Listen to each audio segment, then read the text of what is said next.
Some families rise for generations, and others collapse again and again, not randomly, not accidentally, but according to patterns that were already described thousands of years ago.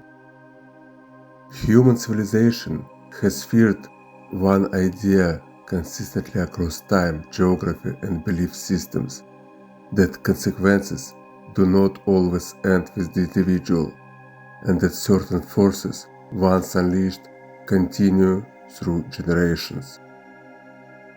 From earliest biblical texts to Greek mythology, from Japanese Shinto traditions to royal chronicles in Asia and Europe, there is a recurring warning. Some families carry patterns of disruption, loss, and collapse that defy coincidence. These patterns were given a name long before the modern age: family curses. The origins of these curses differ across traditions. In biblical sources, they are often framed as the spiritual consequences of moral failure, not arbitrary punishment, but the natural extension of actions that fracture divine order. In other cultures, curses arise from malevolent spiritual influence, ritual interference, or the violation of sacred boundaries. And in mythological systems, they appear as the cold, impersonal decrees of higher forces that treat human destiny as something fragile and conditional. Despite these differences, the effects are remarkably consistent. Families described as cursed experience repeated misfortune, unexpected death, broken successions, internal destruction, mental collapse, and a persistent sense that stability is never allowed to last. What makes these stories especially disturbing is not only the suffering, but the injustice. Descendants pay a price for events they did not initiate. They inherit vulnerability without consent. And the deeper tragedy lies in the feeling of helplessness, the sense that something unseen is shaping outcomes beyond rational control.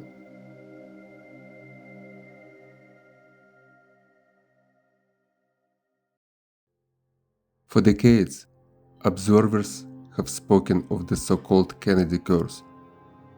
This was not the result of a single incident, but a chain of premature deaths, violent endings, and personal collapse within one of the most powerful and influential families in modern American history. Presidents assassinated, political heirs lost abruptly, accidents, addictions, suicides, accumulating not over centuries, but within a few generations. One of the older legends surrounding the family traces the origin of this pattern to JFK's great-grandfather, Thomas Fitzgerald. According to the story, he discovered a hidden chest of gold in Ireland. Shortly afterward, the surrounding village was destroyed, and Fitzgerald fled to Boston, eventually building great wealth. Prosperity followed, but so did instability. Success rose sharply, then loss followed just as relentlessly. Whether one interprets this story literally or symbolically, the pattern itself remains, and it is the pattern, not the explanation, that keeps unsettling historians and observers alike.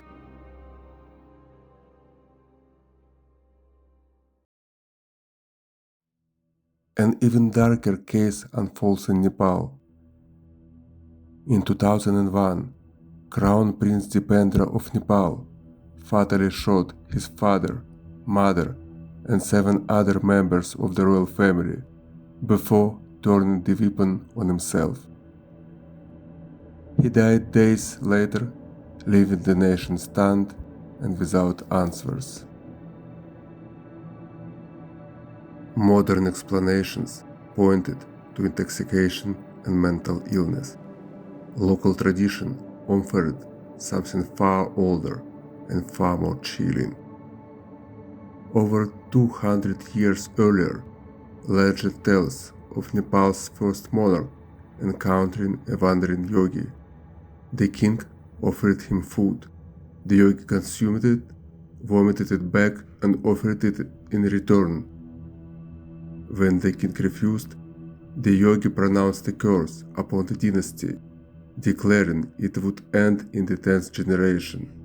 Dipendra was the 10th.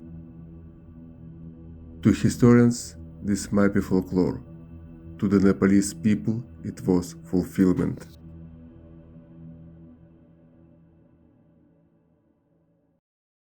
Why these stories persist? What keeps these accounts alive is not superstition, but repetition. Across cultures, eras, and belief systems, the same structure appears: a triggering violation, a delayed consequence, a pattern extending beyond the original individual, and a collapse that appears inevitable rather than accidental.